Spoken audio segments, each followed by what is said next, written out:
live on the air. I'm Richard Sales. This is wild.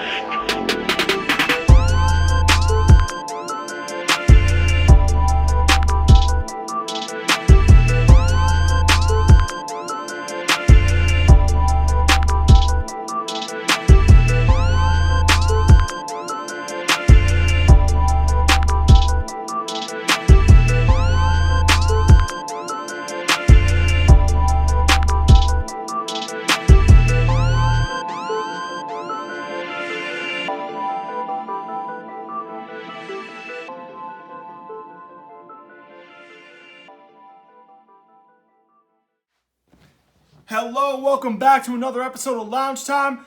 I'm your host, Rich Sale, and it's crazy to believe we are halfway through the season. Almost! Literally 2 weeks from this week, we'll be officially halfway. But it's crazy. 7 weeks down, 10 more to go, and things are looking really, really interesting. I mean, we're in the middle of a crazy, unpredictable NFL season, and you are either on things are looking real good, things are looking not so great, or things are too high or too low, or terrible. One of those four things. But we got a lot to get into today. I am not in a good mood. I'll foreshadow why in a minute. Or no, the last game we'll go over. But we have a lot to get into today. We've got the recapping with Rich, and I'm doing it with my imaginary cap because, well, I'm going to get into later. My team, oh, God.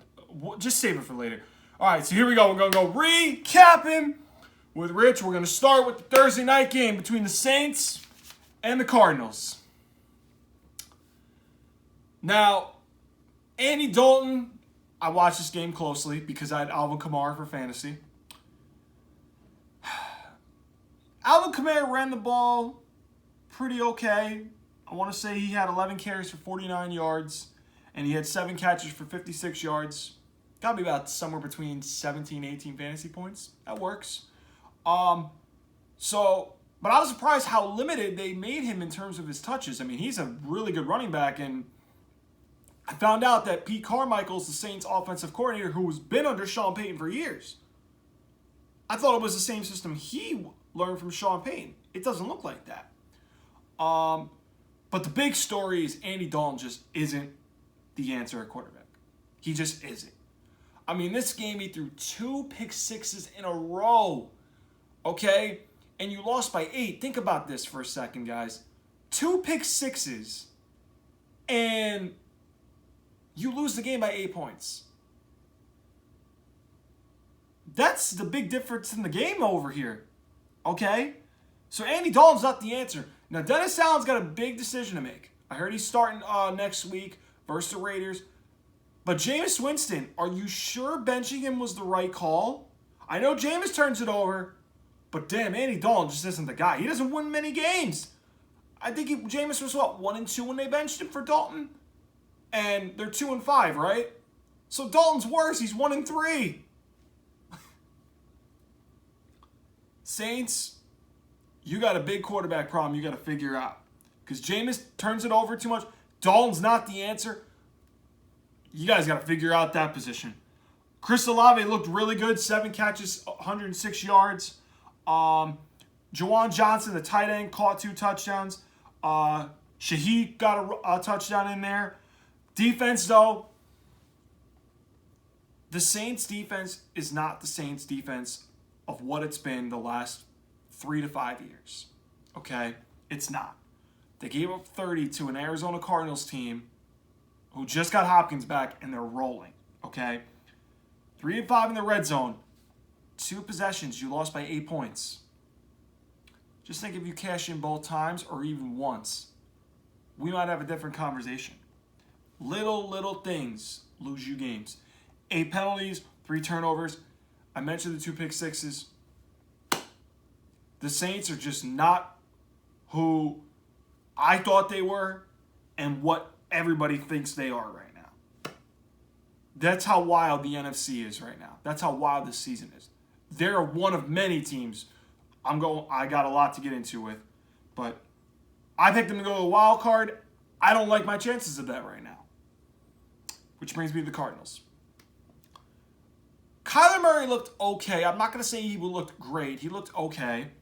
Eno Benjamin, Keontae Ingram had a rushing touchdown. DeAndre Hopkins looked great in his first game back. Greg Dortch had a touchdown. Defense had 3 interceptions, 2 pick sixes. So realistically, they chipped in some points. That was always great. Okay. 3 of 10 on third down. I'm a little not good about that if I'm a Cardinal fan because that offense is not really impressive, but it's good that they got Hopkins back. They just traded for Robbie Anderson, so he'll get integrated more. Hollywood Brown's supposed to be out for a month. But I'm telling you guys this. I don't know about this Kyler Murray, Cliff Kingsbury thing. I've never been a big Cliff Kingsbury fan. I think he's better off being a contestant on The Bachelor than he is being a head coach in the league. So they got that dynamic relationship between him and Kyler. I know Kyler was showing some emotion. That's a good sign, okay? But this relationship between Kyler and Kingsbury's on the hot seat if they don't do anything. And I don't think they're going to win against the Vikings. I'm just going to preview that for the picks, all right? But I don't think that they have a very good relationship, and I could see Kingsbury not making it after the season. Falcons and the Bengals. I think we kind of know what the Falcons are by now. Mariota's he's not going to throw it a lot, okay? They're going to run the football. They're going to play defense, and that's what the Falcons are. Alligator had a rushing touchdown. Demir Bird caught a 75-yard touchdown, right? O-line was shaky. They gave up 3 sacks. Defense gave up 35 to a really good offense. 3 sacks they got, but no takeaways. Atlanta, to me, played so conservative. I was shocked when they were down by like 18 points. They weren't even attempting to go for it. Arthur Smith just said, yeah, we're just going to concede this game. We'll punt. That's a bad look. Okay, that's a sign of a very conservative, soft team right there. Okay? And I said the first 6 weeks they played very competitive. They played a great game last week against the Niners. But this is a week-to-week update basis. Atlanta, you are too conservative. And that's not very good to show in 7 games. The only good news you could maybe say is they play in such a crap division right now. And I'm surprised there was no urgency to go for it down 18. Instead, they kept punting and punting when you need to put points up. It almost looked like they showed no fight in this game. Okay? That's not a good sign. This brings me to the Bengals. Joe Burrow, oh my God. He's cooking, guys. 34 of 42, 481 yards, 3 touchdowns, another rushing touchdown. Okay? He cooked the Saints last week, and I went off on how well he played. He doubled it up again and said, yeah, you know what? I'm going back, and I'm doing it again. That's what Joe Burrow did. Listen, if it weren't for Josh Allen and how well he's playing and how well Mahomes has played so far and how well Jalen Hurts has played, right now, if I'm an MVP voter, I'm leaning Joe Burrow over all those guys. But, to be honest, he's in the top 3 to top 5 in my MVP voting right now. Because to me, he's had a better year than Mahomes. Now, Jalen Hurts has had the benefit of playing an easy schedule. To me, Burrow has kept the Bengals in every game, but Jalen Hurts gets the edge because they're undefeated. Allen has been playing lights out. 1 bad game, though, against Miami. Everybody's going to have that hiccup moment, okay? But Burrow, to me, is in the top 4, at least maybe top 3 in MVP conversation right now. The way he's playing, okay, early on they struggled. But right now, you look at these last 2 games, boy, you don't want to see them. Because they are cooking on all cylinders. They're finally protecting them better. The defense worries me. but I'm going to get into that. Joe Mixon's running the ball well. Tyler Boyd got cooking. 8 catches, 155 yards, and a touchdown. T. Higgins, 5 catches for 93 yards. Jamar Chase, 8 for 130 and 2 touchdowns. Those three are cooking. Mixon's cooking. They sprinkled the tight end Hurston, and they're protected well. No, you don't want to verse them. You don't want to verse them. They're cooking right now on all cylinders, okay?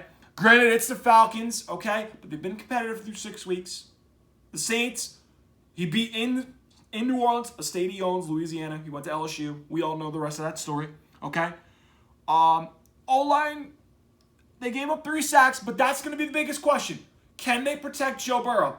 Because there's going to be teams like Buffalo that got a pass rush, okay? I'm trying to think. Tennessee's got a little one going. They got after him last year in the playoff game a bit, okay? So anybody that's got a good pass rush, you have a chance. But again, that defense, they got 3 sacks, but they didn't get a takeaway. But when you go 7-11 on third down, that's great. 5 penalties, Zach Taylor and them got to clean it up. Cincinnati is looking very dangerous right now. I can make a case they're better than Kansas City right now. I could seriously make a case right now they're better than Kansas City. Through 7 games. The only team I won't say they're better than is Buffalo. That's fair. Lions and Cowboys. Coming off the bye, off a really shit game 2 weeks before.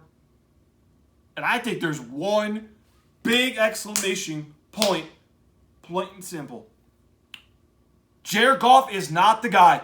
And I said in the beginning when I did the picks, I don't know why they didn't go out and try to go draft a quarterback. Because I find it hard to believe Campbell and Brad Holmes, the GM, are really confident in Jared Goff. I don't see it, okay? And I don't know what they're seeing compared to what I see. Because Jared Goff is a turnover machine. He takes a lot of sacks. He fumbles a lot, okay? There's a reason Sean McVay wanted him out. I don't know what the Lions see to make them go, yeah, we'll keep him. He's already got a major extension. If that's for salary cap reasons, maybe that explains a little. But still, they didn't draft a quarterback, and I'm kind of shocked by that. I don't know why Lions fans are not going off about that. Which brings me to the rest of the offense. Running game did okay. Receivers, same thing. I mean, Reynolds, Raymond, Reynolds did all right. Raymond kind of helped out. Amon-Ra got hurt. Hawkinson did okay. But the offensive line in Detroit, and wow. I mean, they got happy about Penei Sewell the year before. Taylor Decker's good. But they gave up 5 sacks to the Cowboys. Now, Dallas has got a good front 7. But the Lions' offensive line has looked terrible the last 2 games. Okay? Probably plus. I probably forgot a couple games. But the last 2, they look horrible. They can't protect. Okay? So if you can't protect Goff and you can't run the ball really that well, the Lions have no formula to win games. Defense. What can the Lions defense actually stop? They couldn't stop the run. They can't stop the pass. What can the Lions do? Really? 24 points allowed. Aiden Hutchinson's a bright young star, sack and a half. I think he's going to be really good once he gets at a high level. Okay, the more he learns the game. 0 takeaways for the Lions. 5 missed opportunities. 3 fumbles and 2 interceptions. 3 fumbles, 2 interceptions. That's Jared Goff for you, ladies and gentlemen. Now, there's other guys that fumbled, I'm saying, but Jared Goff threw 2 interceptions and he fumbled when they were going in. 8 penalties, 5 turnovers. This is the Lions. This is the Lions. Okay? There's a reason I didn't watch Hard Knocks. There's a reason I did not take them over the moon crazy. They always do things that you go, there's a reason we lost. Which brings me to the Cowboys. Dak Prescott was okay. Zeke Elliott, 2 rushing touchdowns. If you can't do that versus the Lions, I don't know. I don't know then. But good that Zeke got 2 rushing touchdowns. He's been cooking since the second half of that Eagles game too. Receivers did okay. CeeDee Lamb stepped up. Again, some of the other guys, Noah Brown, Schultz, they chipped in. Defense, really was the big difference. They won the game. 6 points allowed, 5 sacks, 2 interceptions. But Dallas, I'm telling you right now, go back to the games against the Rams and the Redskins. I mean, not the Redskins. The Commanders. We're so used to that. But the Commanders and the Rams, look at those games. You were low in penalties, and you didn't beat yourselves up. This game, 7 penalties. You did have the one missed opportunity, albeit it was, 24-6. But you get that high number in penalties, it doesn't always end well for a reason, right? So try to get that number down, because if you get that number down, you guys have a very good shot at making a wild card. Colts and the Titans. I watched this game because my Patriots happen to play the Colts in 2 weeks. Matt Ryan looks bad. Okay? He looked bad. I mean, the most turnovers on the year so far. Wow. The one interception he throws that becomes a pick six essentially kind of dictated how the game went. Ryan turns it over. Titans cash in on a pick six. Matt Ryan just does not look good. Maybe he's fallen off. Maybe Atlanta knew to get rid of him at the right time. Okay? But wow, the Colts just can't find that answer at quarterback. John Taylor ran the ball. He had a decent game, only 10 carries. I think I want to say it was like 58 yards. But, they were far behind. They kind of almost abandoned the run early. Paris Campbell had a really nice game. 10 catches, 70 yards, and a touchdown. He's been heating up the last 2 games for them. Defense gave up really 13 points, 2 sacks, but the 3 missed opportunities. I talked about the 2 picks, and then the fumble by Pittman on the end. The Colts, I picked to win the AFC South. I don't see that happening. Tennessee right now owns them in the division. Okay? And Jacksonville, we'll get into Jacksonville and the Texans later. I think Tennessee won the division through 7 weeks. I think it's fair to say.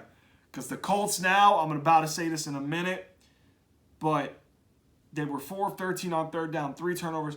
This is what I was going to get to. Sam Ehlinger is now starting for the rest of the season over Matt Ryan. So 7 games they've said, we've seen enough of Matt Ryan. Done. Chuck Pagano said today, I think this was a waste of a year. Wow. 7 games they gave up on Matt Ryan already. The Colts have not found the Andrew Luck replacement. Okay? And I can't believe they're giving up on Matt Ryan through 7 games. But Sam Ehlinger, let's see what he's got. Let's bring him into the Titans. Tannehill was okay. Derrick Henry, 30 carries, 128 yards. Looks like the Derrick Henry we're used to knowing. Okay? Still shaky about the receivers. The defense played really well. 10 points allowed. 3 sacks. They did get 2 takeaways. Now, they were up 9. And I want to know this. Why are they doing a trick play? I think this was to Malik Willis where he's coming in motion. And they get the snap mixed up or he couldn't hold on the ball on a carry. Why are you doing that trick play? You're up 9. End the game. You run the clock out, it's over. They don't even touch the ball. And you're calling a trick play like that? Come on, Vrabel. Still, close the game out. The Colts can't do anything. Close them out. You gave them basically another drive, and they didn't do anything off it. But still, it's like, what the fuck was that trick play? 0-2 in the red zone. They're going to need to work on some stuff with that. But Tennessee basically has won the South. All right? Based off what I've seen through Jacksonville, the Colts, and the Texans. Okay? Just calling it like I see it. Packers and the Washington Commanders. Aaron Rodgers looked okay. I mean, the run game didn't do anything. Matt LaFleur, you have 2 running backs. You say you split carries with them. But I need an answer for this. Why did you only run 12 times in the entire game? 12 times you ran the ball. 12! You clearly have a receiving core Rodgers doesn't trust. For whatever reason, he's got issues with X, Y, Z. Okay? There's problems with him and the receivers. Why don't you run more than 12 times? You lost by 2 points. That's odd. Do they know what they're doing on offense? What? 12 times you run the ball. 12 times. You have 2 backs that you split carries. You can't run the ball more than 12 times. Aaron Jones got 2 receiving touchdowns. Okay?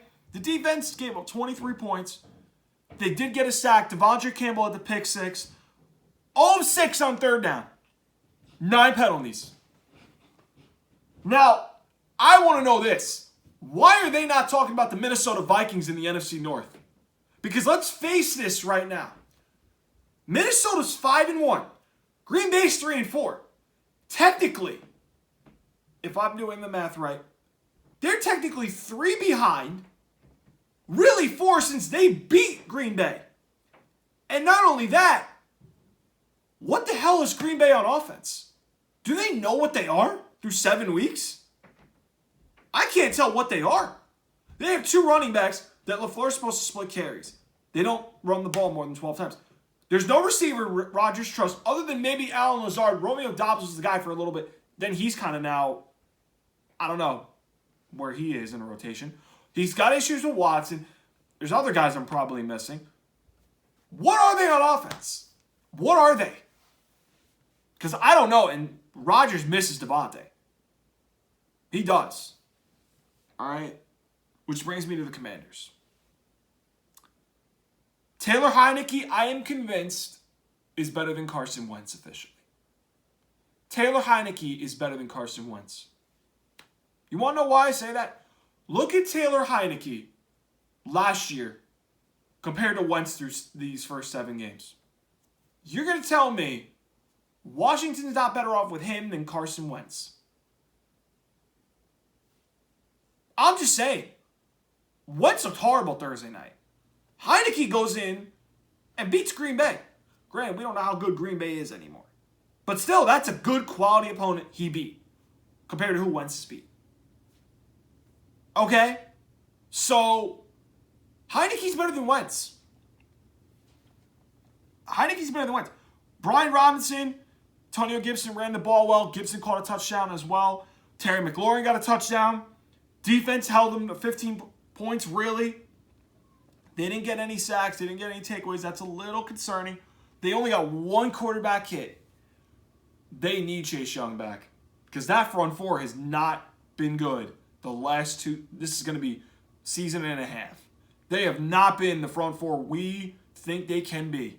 With Jonathan Allen, Deron Payne, Montez Sweat. They need Chase Young back. Because their front 4 has drastically underperformed in the last season and a half now. Okay? 1 of 4 in the red zone and 7 penalties. They got some cleaning up to do. I'm not big on them. I know I said that they are going to be a top 5 draft pick. I still believe they will end up with. But this is a rarity that they're 3-4 and they beat the Packers. But they still got some work to do. Bucs and the Panthers. Clearly, I'm not in a good mood, so therefore there's going to be a lot of yelling going around, especially for the last game I'm covering. Okay? But Tampa Bay. What the hell is going on, man? What the hell's going on through 7 games? Now I'm watching tomorrow night real closely with my 2 eyes, and I get to watch firsthand, see what's really going on. I've heard this, I've heard this, I've heard this. I need to know myself what's going on. I've watched them 3 games, okay? I'm glad I didn't watch this game because I would have been pissed, okay? But I need to know what the hell is going on, all right? My guy, Tom Brady, looked okay, all right? Running game did absolutely nothing. Okay, they didn't even try to keep an effort running the ball, okay? Mike Evans dropped the touchdown. I think it was one of the first couple series in the game. It happens to the gray ones, I know. But damn it, that's when you know shit's not your day. That's when you know. All right? It was just one of those damn games. Okay? The defense, 1 sack against the Panthers O-line. 21 points allowed to the Panthers. They couldn't even get a takeaway. The 2 turnover rundowns. The one where it was a 3-0 game. 3-0, 7-0 game. 4th and 1, they don't get it. Damn it, take the 3 there. At least you're within 4. Your defense was playing well before the dam broke. I don't get why people are passing up points. I don't get it. I understand it's 1 yard. You have to understand the flow and this feeling of the game. You have them held to 7 points. Take the damn 3 and let the defense try to do it. If they get beat, then it's, after that. But you were mostly doing great before the dam broke. But once you got stopped, everything fell apart from there. Okay? 2 of 12 on 3rd down. All of 1 in the red zone. Wake the hell up, Tampa. Wake the hell up. Now, I'm not going to panic about this yet because remember, we saw the Chiefs last year at 3-4 and they were able to turn it on, go to the AFC Championship. Sure, Tom can get this thing right, but it's hard to block those distractions he's got off the field going on with the divorce and all that stuff. Okay, a lot of shit's going on. I know, but damn it. You got a big game tomorrow night where your season's basically teetering. You're either going to sink like the Titanic or you're going to come up and maybe salvage yourselves and keep your season alive. This game is big Thursday night, tomorrow night. It's a big deal. Okay? But Tampa, wake the hell up, man. Seriously. Which brings me to the Panthers. P.J. Walker looked good. Looked better than Baker Mayfield. Run game 8. Foreman, Hubbard. Foreman had the big run. Hubbard had a touchdown. DJ Moore, 7 catches, 69 yards and a touchdown. Tremble had a touchdown. Defense played great. Obviously held Tampa to 3. We know the story. 1 sack. They didn't get a takeaway. They were 4-12 on 3rd down. Overall, Carolina, for right now, you're not the worst team in football. But I still think they end up at least a top 3, top 5 draft pick. But I still believe they'll be the worst team when it's all said and done at the year. Everybody has a game where they sneak a weird win, where you're like, how did you beat that team? And then you just absolutely lose to a team you're not supposed to lose to. Happens every damn season. Giants and the Jaguars. Lord. Now, if you listen to my guarantee it, I said Daniel Jones. I said the Giants are going to be the Jacksonville Jaguars. I guaranteed it. Daniel Jones played exactly like I expected. 200 pass yards, 100 rush yards. I don't think I expected 100 rush yards, but I expected him to take care of the ball. Okay. Saquon Barkley, 24 carries, 110 yards. That's who your offense goes through. You let him cook. Do not put the ball in Daniel Jones' hands. He's not the guy. Okay? Darius Slayton caught a touchdown. Defense held Jacksonville to 17. Did the job. 0 sacks. They didn't get any takeaways. Okay? But overall, they kept Daniel Jones clean, that offensive line. I want to see, though, when they play some better defenses as they go along the stretch. But they were 6 of 12 on 3rd down. Okay? That's great. 1 of 5 in the red zone. 8 penalties. And you had a scare on the last play of the game on the 1-yard line. You can't keep winning games like this forever. Eventually, you're going to lose one. I don't know when, but it's bound to happen. I'm just saying, I've seen teams keep winning close game after close game after close game. Sometimes when you win close games, you start losing once in a while because it catches up to you. Trust me, it's what I know. Okay? You can't keep winning like this forever. All right? Which brings me to the Jaguars. Trevor Lawrence looked okay. ETN was cooking, 14 carries, 114 yards and a touchdown. Christian Kirk had 7 catches, 96 yards. the defense, what did I say? What can Jacksonville stop? They can't stop the run. They can't stop the pass. What can Jacksonville do on defense? Seriously. Gave up 23. They got 1 sack. They got no takeaways, though. Okay? 3 missed opportunities. This game, oh my God. Doug Peterson, you're up 4 twice. Twice. Okay? In 2 different situations. You pass up a field goal both times. You think maybe you should have took 6 points? Because instead of them giving the Giants momentum, you take momentum away, and instead you don't kick a field goal, which would put you up 7, and make them go the length of the field. Okay? No. Instead, he's 4th down, so he's got to live up to his reputation in Philly, being known as fearless and all that stuff. You passed up 6 points because you keep thinking, yeah, we're going to go for it on 4th down, guys. Okay? And you got stopped 3 times. They had the fumble. They had 2 turnover on downs. Take the damn points. Why is the simplicity of the game gone away? Why? Do you want to make it easier for the team you're playing against by giving them the momentum and taking it away from you? Is this what we've come to? Is this what we've come to for Jacksonville? Take the 3 and make them go the length of the field. No, you give them momentum and you make them score. The simple things are going away. I don't get it. Okay? I don't get it. 2 of 5 in the red zone. They got to get some stuff going on there. 13 penalties. You see why I don't pick Jacksonville to win the South? I'm going to get to the Texans in a little bit, but this is why I don't have any confidence Jacksonville gives Tennessee any sweats. Tennessee won the division through 7 weeks. Book it. Browns and the Ravens. Jacoby Brissett was okay. We know Nick Chubb's going to do his thing. 16 carries, 91 yards, and a touchdown. Okay. Kareem Hunt got a rushing touchdown. Right? Cooper, Donovan Peoples-Jones, and Njoku. They found their 3 playmakers. They actually played well this game. Defense did get 3 sacks against Lamar Jackson. Gave up 23, though. Okay? But they gave up 5 sacks, this offensive line. They're a power run offensive line. That does mix in some outside zone there. Okay? But 5 sacks allowed. And another one with missed opportunities. A missed field goal, and then 2 fumbles.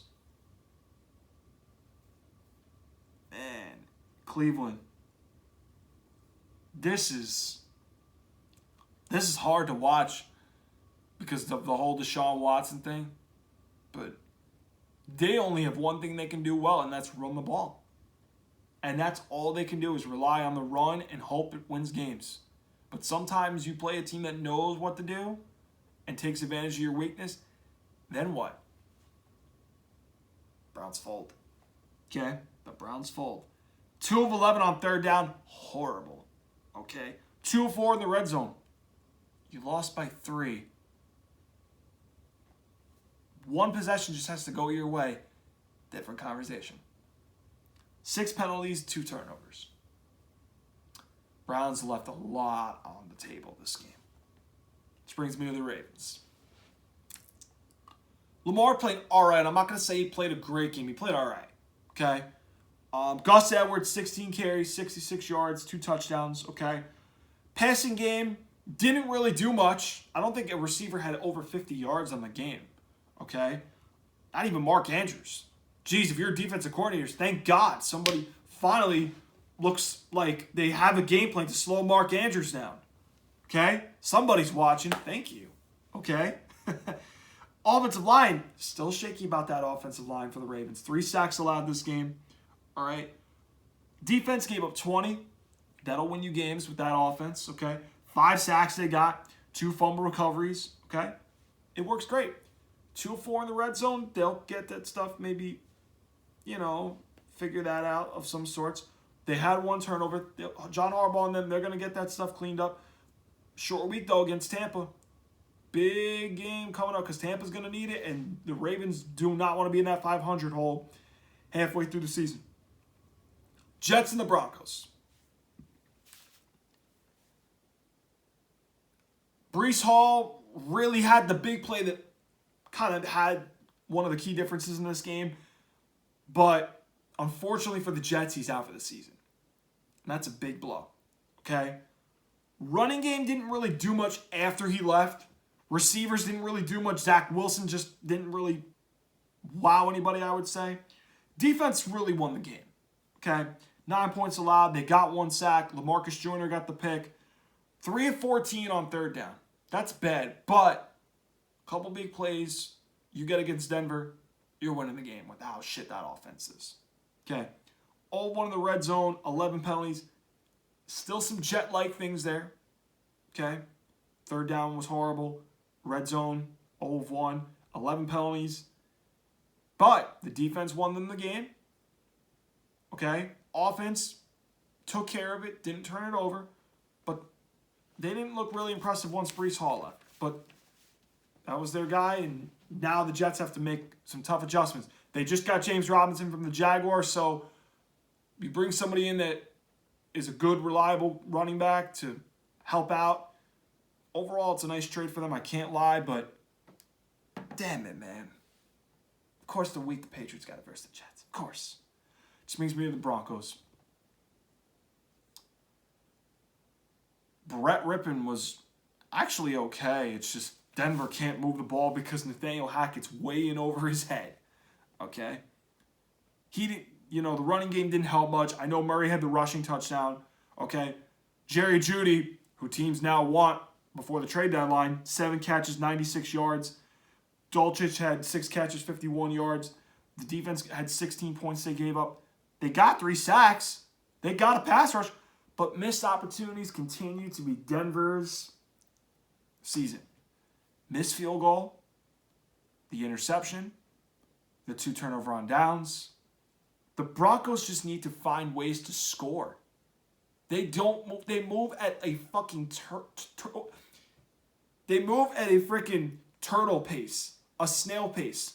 I meant to say tortoise, but boy, they move faster than the Broncos move the ball on offense. I mean, it's like Virginia Cavaliers basketball, but worse. Have you seen Virginia's offense in college basketball? But the Broncos' offense is far worse. Okay? That's what they are. They are horrible. Okay? I don't even want to watch them. That's how bad they are. And they play in London next week. You think I want to watch that? No. 5 of 16 on third down. 1 of 2 in the red zone. 1 turnover. And now their teams also want Bradley Chubb on the block. Denver, you really fucked up. Okay? I don't know if Nathaniel Hackett's going to be fired or not at the end of this year. But they got the bye after this next week. Clearly, there's some glaring issues that new ownership is like, well, we didn't hire Hackett, so... But he's way in over his head. He's not the guy. And guess what? I'll talk about them in a little bit. That AFC West, somebody's winning that by default. Texans and the Las Vegas Raiders. Davis Mills, Damian Pierce ran the ball well. Dorsett, Moore had a touchdown each. Defense really gave up 32 points. They had 1 sack. They didn't get any takeaways. Missed field goal early in the game. Okay. They had the pick 6, which essentially broke the back on the game. They had the turnover on downs after that. The Texans just have... Anybody that has a running back versus the Texans most likely goes off. Unless you're Jacksonville, okay? Or the Colts week 1 maybe. But the Texans' run defense, Derrick Henry's licking his chops to verse them next week. They were 9 of 15 on third down. That's great, but you lost by 18 because you're 1 for 3 in the red zone. You turned the ball over that eventually gave them points and made the score worse. So the Texans, they got to really get some stuff sorted out, okay? They just are not that good. And somebody had the audacity to say Davis Mills is better than Mac Jones. Mr. Big Bird Nose, Nick Wright himself. You sure about that? You sure about that? I don't know what football you're watching, Nick Wright, but no shot. No shot. Which brings me to the Raiders. First game off the bye, Derek Carr looked pretty good. Josh Jacobs, monster game. 20 carries, 143 yards, 3 touchdowns. He went off. Okay? You got him in fantasy. You're set, man, right now. Devontae Adams, 8 catches, 95 yards. Okay, Matt Collins has been stepping up big for them. Has a receiving touchdown. Defense really gave up 20 points. Okay, had the 1 sack. Deron Harmon had the pick 6 that broke the back on the game. But the Raiders just commit penalties. Just dumb penalties. Because they're so undisciplined. 5 penalties. And I know that they play in the AFC West. I'm going to talk about the Chargers next. Okay.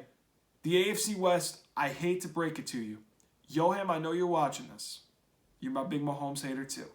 I know. Chiefs are winning by default. Okay? I'll talk about the Chargers in a minute. Denver, please. They can't move the ball. The Raiders have no secondary. Okay? Their defense is not that great. Okay? They can score, but they can't stop anybody, as we saw 2 weeks ago. Okay? And I am sorry, but I don't trust their situation over the Chiefs in this division. So, therefore, the Chiefs win by default. Let's go to the Seahawks and Chargers. Geno actually looked good. Aside of the first series of the game when he threw a pick, he looked really good the rest of the way. I can't lie. But I told you, Geno's streaky. Looks good one game, turns back to earth another game. Looks good another game, turns back to earth. Okay? Kenneth Walker really ran the ball well. 23 carries, 167 yards, 2 touchdowns. Thank you, Kenneth Walker, for ruining my fantasy matchup. Thank you very much, along with many others. But he really killed me with that long touchdown run on the end. Thank you, Kenneth Walker. That really hurt my damn fantasy chances. Marquise Goodwin, 4 catches, 67 yards, 2 touchdowns. Defense gave up 23 points. That works if your offense can score, but Seattle clearly has found a formula. Okay? Neal had the pick. They got 3 sacks. All right? 5 and 9 on third down. That's great. 2 of 4 in the red zone. That could get cleaned up. 7 penalties. They did turn it over twice. I know somebody's watching. I heard what he said week 1 of the show. I was right there. And I heard all that blasphemy. Don't get full of yourself. I know what you did last year. You did the same thing. And guess what happened? You know.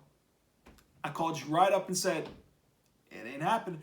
All I need is just to be right and I'm good. I know he's watching because I know he's getting full of himself. He wants to text me so bad. But he knows last year what happened with his Super Bowl pick. I won't say it, but he knows last year what happened. I know you're watching. Don't get full of yourself because you know it. You know it. Don't get full of yourself. Wait till the end of the year. Then you brag to me about all that stuff. Because I know you get full of yourself. He knows who he is. Okay? Which brings me to the Chargers. I said last week, I'm off the Chargers bandwagon. I'm sticking with it. I'm off. I saw last Monday night how bad they were. And they doubled down and said, yeah, we could be much worse. Justin Herbert was just all right. Austin Eckler had a rushing touchdown. Caught 12 passes, 96 yards, and a touchdown. Mike Williams, 7 catches, 86 yards, and a touchdown. Now, he's out for the year. Okay? Or I think it's... No, J.C. Jackson's, I think, out for the year. Not Mike Williams. I apologize. I'm wrong on that. Maybe I'm wrong. Defense did get 2 sacks. Gave up 37 points. Okay? Kenneth Murray had the pick. Brandon Staley. I'm getting sick and tired of watching him, man. Seriously. He could defend how dumb his 4th down calls are. You're only losing games for your team at this point. You really are. Okay?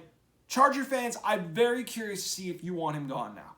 Because I've seen enough to say, you know what? All this talent, and he's making it worse because of his dumb decisions. Like I said, the Chiefs win the AFC West by default. Because coaching is what's going to win the division. The Chiefs have the better coach out of every one of those other 3 teams in the AFC West. There is no way Any one of them three win. Because Andy Reid is just head and shoulders above McDaniels, Brandon Staley, and Nathaniel Hackett. Anybody that tells me otherwise, I don't know what to say to you then. But seriously, the Chargers, I'm getting sick and tired of watching Brandon Staley. I'm off the bandwagon. I can't believe I picked them to make the playoffs.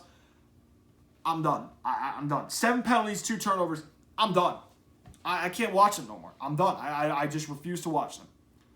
Chiefs and the Niners. Mahomes actually cooked the Niners. All right? 25 of 34, 423 yards, 3 touchdowns and a pick. I mean, like I said, the defense is going to have bad games, but their offense couldn't really help them out. But this is more about the Chiefs right now.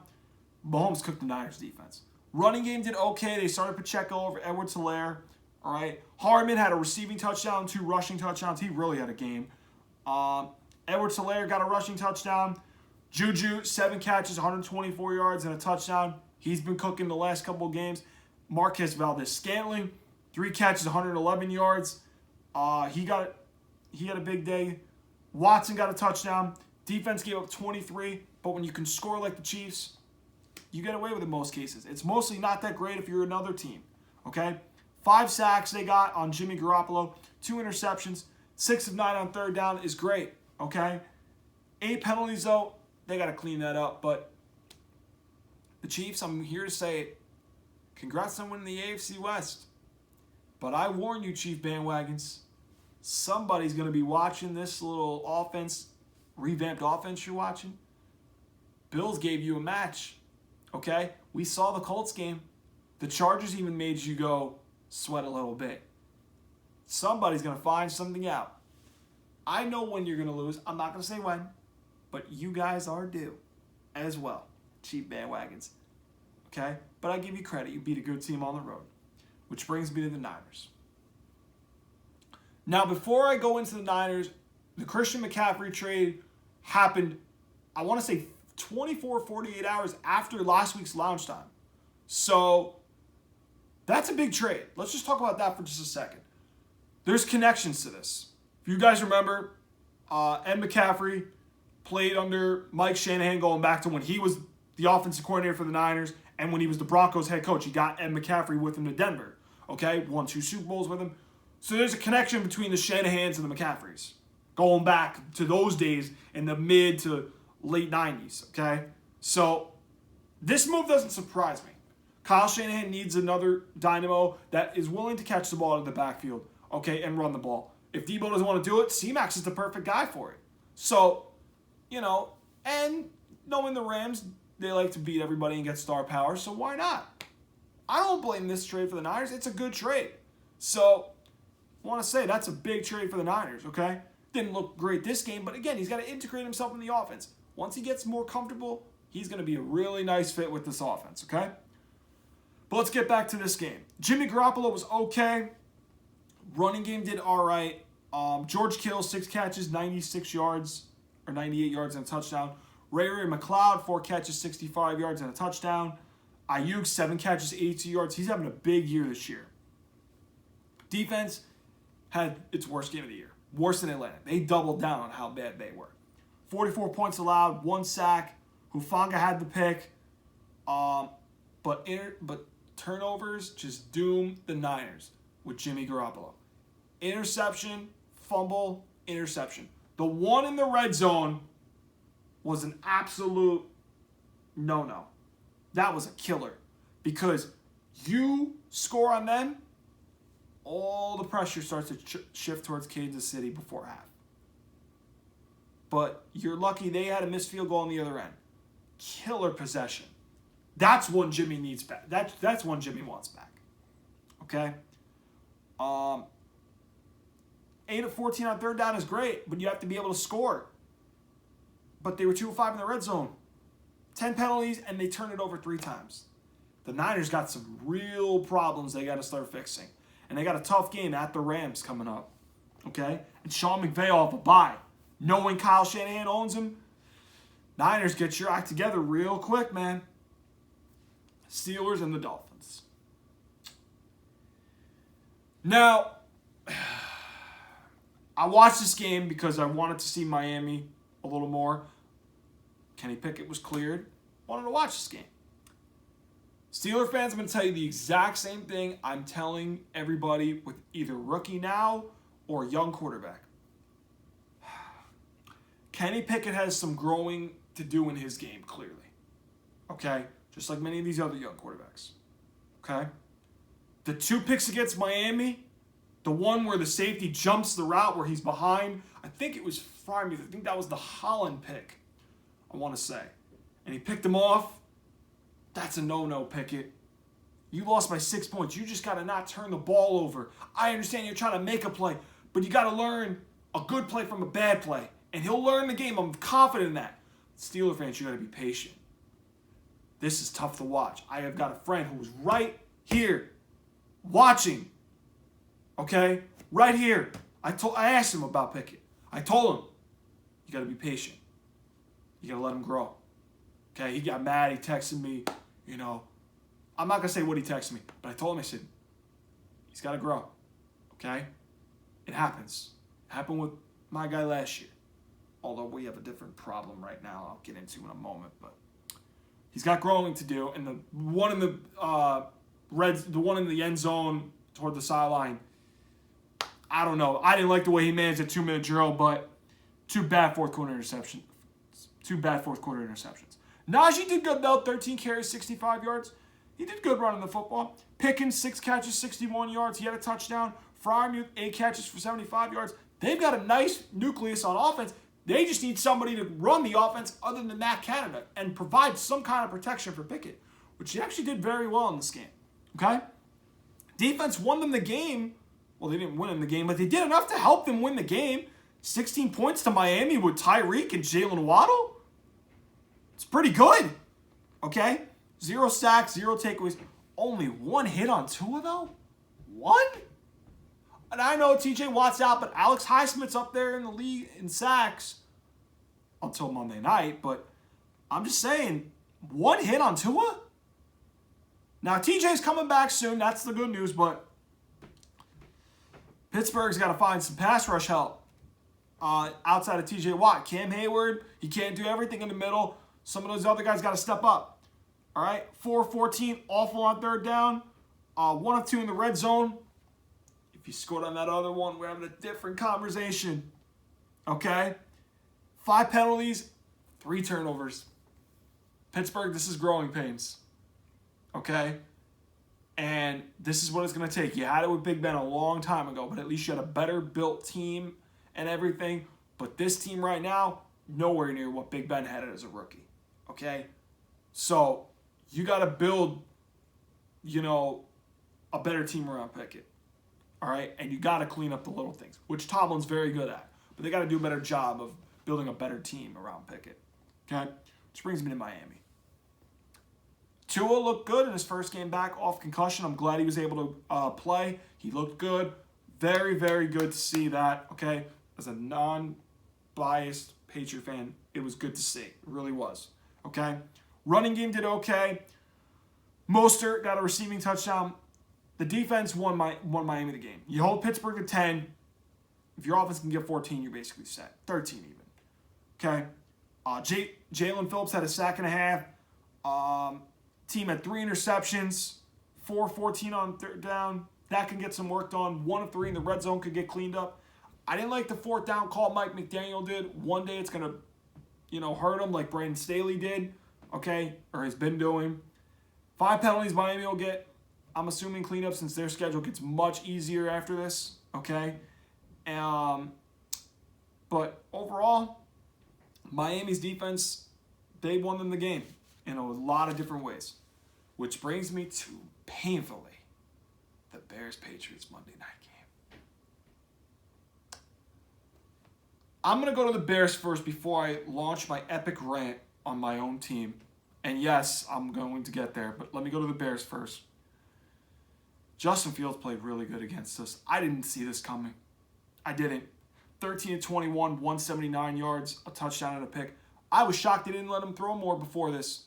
Now they decide to do it against us. 14 carries, 82 yards on the ground, and he got a rushing touchdown. I mean, man. But the running game really carried. 45 times they ran the ball, 243 yards, with an average of 5.4 yards per carry. Remember that stat, because I'm bringing that back up later. Okay? Remember that. Khalil Herbert had a receiving touchdown. Roquan Smith's playing like one of the best middle linebackers in football. Okay? 8 tackles solo, 1 sack. They did have 3 interceptions as a team. 11 of 18 on third down. Okay? That's going to win you a game if they scored like they did on Monday night. Doesn't matter who you play. That's going to win you games if you do all that. 204 in the red zone, they might clean that up a little bit, but they know what they are. They are running the football, and they're going to rely on their defense. That's what the Bears are. Which brings me to my fucking Patriots. Here we go.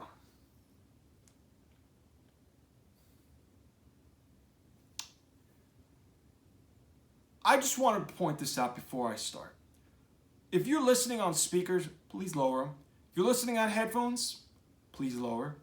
If you're listening on any type of volume, please lower. Because I'm about to unleash. Because I'm fucking pissed over this.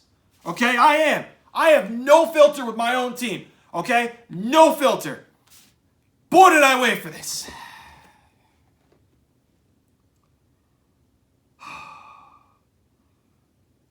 This whole QB situation was handled poorly by our own quote-unquote genius, who I've got a bone to pick, a real bone to pick, and I got a page and a half of notes I wrote last night, more than just about this game, but the big picture, but I'm getting there, okay? I wrote a half a page of notes about the big picture, but the whole QB situation handled poorly, okay? You take Mac Jones after 1 pick, okay? He's coming off injury. I think he rushed himself back, but again, that's me. A lot of people are saying that, but he clearly didn't look right. Now, I heard from Mike Florio today, NBC, he was 95% in practice apparently all week. Wait, why did that look like that Monday night? That don't make sense. Okay, that's the first thing. Bailey Zappi. I had people text me after last week's lounge time. Monday night, it's time for Zappi. Okay? Go with him. He's the new man. For 2 possessions, he looked really good. And then I asked this. What happened after the second quarter? What happened after the second quarter? Because I want answers. He fumbled right before half, gave them a field goal. What happened after the second quarter? Ton of wobbly balls, 2 interceptions. Yeah, he turned back into the pumpkin. I said, the moment it's like just like the Cooper Rush situation. The moment he has a bad game, he's back to the bench, Mac Jones comes back in. But that was not what was supposed to be handled properly by the quote-unquote genius, who I'm getting into in a damn minute, okay? Now, Ramondre Stevenson actually did okay. He didn't run the ball really that great. Did get in the end zone, though.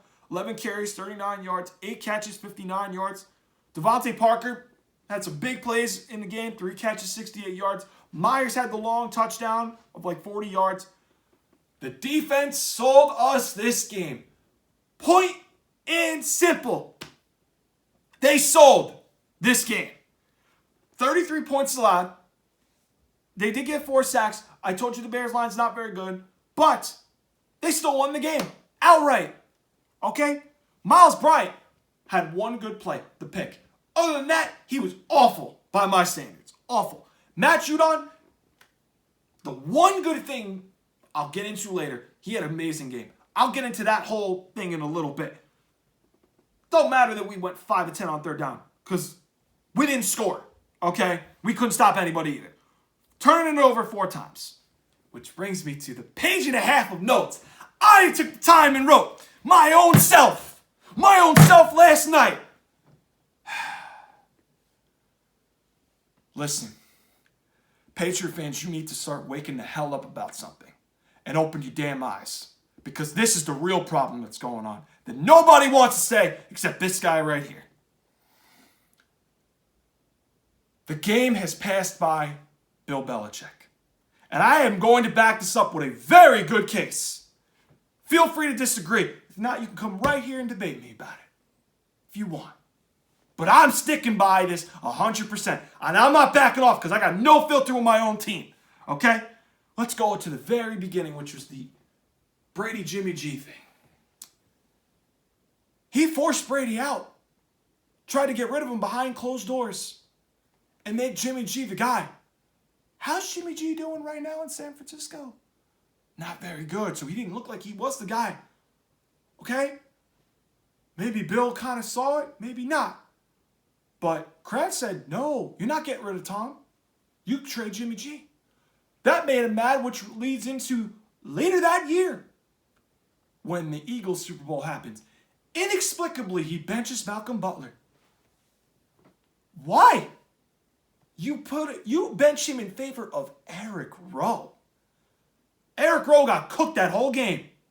Yeah, Alshon Jeffrey, whoever was on him, Eric Rowe got cooked. He got cooked all game. Gave up 41 to a backup Nick Foles who hasn't really been a starter in like 2 years. That's a bad look, Bill. And you're supposed to be a quote-unquote defensive genius. Okay? Inexplicably. And we don't know why he didn't bench him. That's the first main question I got for him. But I got more. I wrote this real detailed. Okay? Real detailed. Now, let's fast forward to 2019, shall we? Because this is where it really starts to break it up real bad. This is when the Rotten Tomato really, really smells. If you know what those are. Oh, yeah, they're real bad. Now, he did trade for Mohamed Sanu. But what if I were to tell you 2 other better names were on the block at that point? They just weren't announced. Remember when Stephon Diggs took everything Vikings down off his Instagram when the Vikings struggled that year? And he's, liked all the Patriot stuff on Instagram? I do. And I'm saying to my friend, you better go sign him because he's got big potential. Where is he now? Buffalo. Busy kicking our ass. And helping them maybe win a Super Bowl. Guess who also was on the block? DeAndre Hopkins. You're telling me not one of them 2 you can go trade for to keep Brady happy in this offense? No, you stand pat and go Mohamed Sanu, who didn't even really make that big of an impact that year. I remember. Okay, so you did essentially nothing at the trade deadline when you knew this receiving corps was not the answer. This was 8 games in the season. Okay, that's that. Okay, now it really started on that Sunday night in Baltimore. Okay, I brought up this. I want you guys to keep in mind a lot of things I'm bringing up for you. Okay, this is a lot I'm throwing at you. So I'll try to go slow. But that Ravens team was the number 1 rushing attack that year in 2019. This was the Lamar statement game on Sunday Night Football. They ran for 41 times for 210 yards, 3 touchdowns. This is just rushing yards and rushing touchdowns alone. Okay? They averaged 5 a carry. 5.1 to be exact. 5.1 per carry. And that's what the Ravens do best. This is going to come back. Wait. This is the beginning. Lamar Jackson goes 17 to 23 that night. Has 163 yards and a touchdown. He runs it 16 times for 61 and 2 scores. So clearly, you didn't keep him out of the end zone. That's one bad game. We got more, though. Okay? Mark Ingram runs 15 times for 115 yards. Okay? So clearly, you can't take away the 2 guys they have that were great for them that whole offense. They were 50% on third down, and you gave up 30 damn points. It gets worse. Because a couple weeks later, I want to say this was 4 or 5 weeks later, against the Texans, and we've owned Bill O'Brien up to this point. Instead, Bill O'Brien beats us because Deshaun Watson goes 18 to 25, which by my measures, I want to say is 72%. I might be off. Maybe I'm not. But it's around there, okay? For 234 yards, 3 touchdowns, and he catches a touchdown on us. A quarterback catches a touchdown on us. Okay? So he's basically flawless. Deshaun Watson's literally their offense. And Hopkins at this point. Okay? They go 6 of 11 on third down. So over 50%. And you give up 28 to them. Okay? Yeah. Now, versus Kansas City that year. Mahomes is 26 of 40, 283 yards. He has a touchdown and a pick. You give up 23. Now, the refs had a bad call, but that's not the point. I'm adding it up. And then Miami, this is the worst of it all. Against Miami that year. 28 of 41 to Ryan Fitzpatrick. Fitzmagic. We give up this to him. 320. And we allow him to go score the game-winning touchdown in our face when he did nothing at that point. And we give up 27 to him. You got to be kidding me. Then we get to the wild card matchup when I knew we were going to lose this game. And Derrick Henry, 34, but he gets 34 carries, 182 yards and a touchdown. You give up 5.35 yards per carry in this game alone. And then 4th and 4, you're down 1 at your own 37. You're down 1. You just need a field goal to win the game. Okay? You punt, Bill. I thought you don't coach scared. I remember that game. But nobody dared to ask him about that except for this guy. Now let's get back to the Cam Newton COVID year. Now everybody's going to use this as an excuse. Well, it was a COVID year, Rich. You're not going to say that about Tampa. You're not going to say that about Kansas City. You're not going to say that about Buffalo, Green Bay, anybody else you don't say that for. But, when it comes to Belichick, it was a COVID year. We should have tanked. Because you get better draft capital if you tank. Oh, but no, Bill says, no, I want to win. Because I'm trying to catch Hallis and Shula with Cam Newton at quarterback. The worst signing of the Belichick era all time. The worst signing ever. Okay? Now, Seattle, he lets Russell Wilson go 21 of 28 for 288 yards and 5 touchdowns. They ran the ball for 5.1 yards per carry.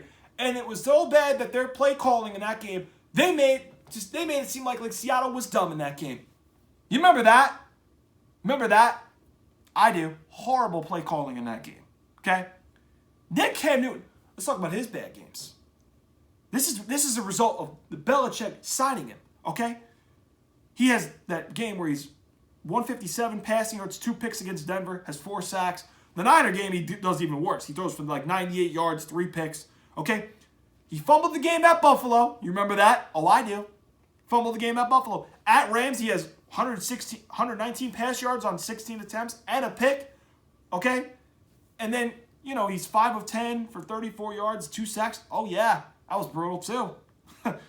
Okay? Now, Belichick defense. Let's get to this. Okay? Versus Mahomes. He did pretty good that week. But against the Niners, with a 6-string running back, they give up 5.3 yards per carry. 5 of 9 on third down. Terrible. Okay? At Buffalo, 11 of 18 Josh Allen was in the game for 154. The first meeting in Buffalo. 5 yards per carry against the Bills with Zach Moss and Devin Singletary. 5 yards per carry. Okay? Notice the common theme? I do.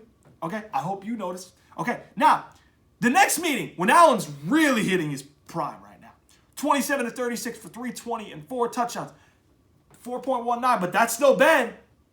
Usually under 3 is where you want to be. No, 4.19, that's bad. Made him only punt twice. It gets worse, okay? Because against the Texans, Deshaun Watson owns us again. 28 to 37 for 344, 2 touchdowns, okay? Now, he has 6 carries for 36 yards and a touchdown in the same game. The Rams even averaged 5.1 yards per carry in the game. Miami, it was 6 yards per carry. What a freaking third-string running back, okay? They were 7 to 12 on third down as well, okay? And then, 2021. Let's see. There's a common theme in this as well. Versus Miami, both times last year.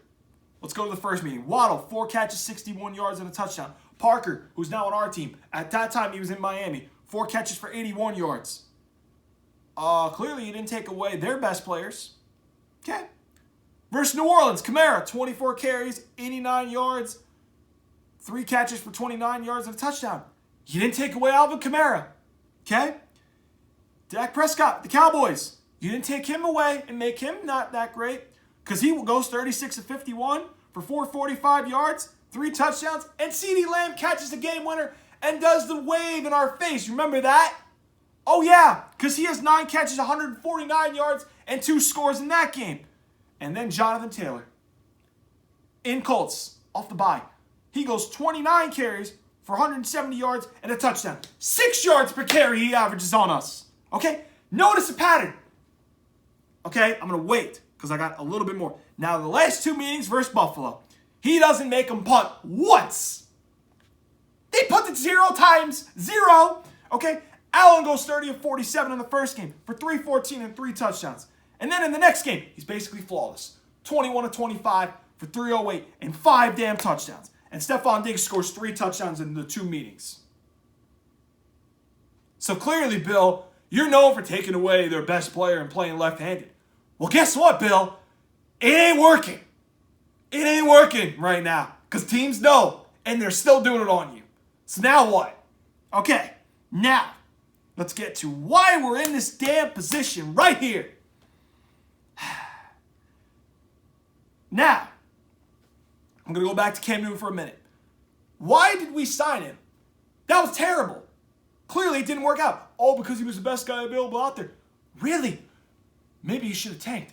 Did you watch what the Warriors did after they lost the finals? They had one bad year. Granted, they tanked for a different reason because they got hurt. But still, they ended up getting real nice draft pieces. And they helped them win the finals this past summer.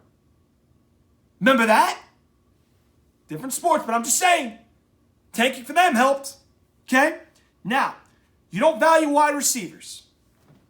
Clearly, that's why he passed up on Hopkins and Diggs. Why do they suck every year? Oh, yeah, that's right. Because you don't value them, and the damn system, clearly they look horrible. Everybody since 2019 has looked horrible. Okay? That's why receivers suck for us every damn year. Okay? The run defense still sucks. Even going back to Monday night, it still sucks. Okay? Old, tall, slow running backs. Not running backs. Linebackers, okay? This isn't the 60s, 70s, 80s football, Bill. You got to get up to the modern times now. You need some athletes. You need some speed. You look what Buffalo did to you. You look at what Kansas City's doing to everybody. Get with modern times, Bill. This is not freaking football from 40, 50 years ago, damn it. Okay? You're done. Okay? No, listen. This is the big picture, okay? This is really what he is. If you take away that 7-game win streak, Bill is 3-7. Okay? Now, 3-7, and that's against mostly good teams. Okay? So guess what Bill was before Brady? Only 1 playoff win in Cleveland. Oh, and he got fired the next year. So he was 5-11 before Brady fell and was out, and clearly he needs Brady more than Brady needs him right now. Granted, Tampa's not looking good, but that's their own issues. But I'm talking about my team right now. Here's the bottom line. Bill Belichick was nothing before Brady and nothing after Brady. Okay? Patriot fans, you need to wake up and realize. Okay? The game is passed by Bill Belichick. It's happened. So you guys need to get with the times. Okay? Because you need to open up and see what's really going on. Because it's happening for now 3.5 seasons. And that's a nice piece of paper. I love the notes I did. Okay? Now, you signed 2 failed former assistants of yours, okay, who basically failed as head coaches to call offense, which none of them have even called offense a day in their life. Okay? Now, this was a disaster because now you stunt our young quarterback's growth. Mac Jones, you stunted his growth. Now, what do they have to bring a new damn system? They have no right to freaking bring a new system in. What the fuck have they done before this year? Nothing. Okay. Now everybody's going to say to me, Rich, we'll give them time. No. What time? We gave you 3.5 years, Bill. We gave you 3.5 years, Bill. Okay, guess what it's getting us? We're going to be in the cellar behind the Jets in Miami at this rate. Because you have caused all this. Because you're the GM. You're involved in personnel decisions. You're involved in the draft. You're involved in contracts. You're involved in free agency. You're involved hands-on on everything. Maybe, just maybe, you need to get away from all this shit and get out. Because that's where we're at right now. You got to go. And everybody can call me a spoiled fan all you want. I don't care. I've been called much worse. But I'm giving you the facts of what's been going on. Because right now, he's heading in the wrong direction. Okay? The only way to do this is to let him go. before it gets worse. He has no plan. He's only failing, okay? He doesn't respect the media, okay? The media tries to respect him. They don't respect him. He gives you these boring answers. He gives you nothing, okay? So there's no respect for him. I don't know why the media doesn't understand this, okay? You got to hit him where it hurts. He loves this game, I know, but this is where pride and ego come in. He's ruined us these last 3.5 years. He's ruined us. He made Tom leave. And he's setting our young guy up for failure by playing freaking carousel with him and Zappy. And Zappy and Mac Jones, neither one looks like a long-term solution. Pride, ego, stubbornness, arrogance. He's in charge of everything, okay? As long as he's there and it's going like this, we're doomed. Which brings me to this. The season is over for the Patriots. Now, I need to get to the Week 7 picks, all right? So I got to go lightning fast. Bucs and the Ravens. Tampa needs to get in a bounce back spot. I think Tampa is going to be motivated at home. I'm not quite sold on the Ravens. So I'm going Bucs 23, Ravens 20.